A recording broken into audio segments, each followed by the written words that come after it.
Welcome to the Banker Lamp. Please enjoy the video.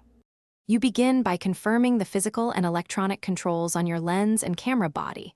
This matters because the method depends on which exists. First, switch the camera to aperture priority, or AV or manual M, to take control. Once done, select live view if available so you can see aperture impact immediately. Make sure the lens is mounted and lenses are locked. If there's an aperture ring, note its click stops versus stepless control, because that determines how you'll set exact values. Next, find the aperture control.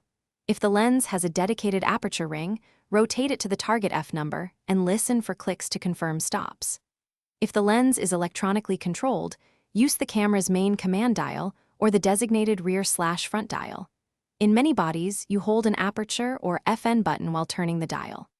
While you adjust, watch the exposure meter and histogram so you understand how aperture affects depth of field and exposure. Once the value is set, lock settings if your camera supports it. Finally, verify by taking a test photo and inspecting focus plane and background blur. You need to confirm the selected f number actually produced the expected depth of field.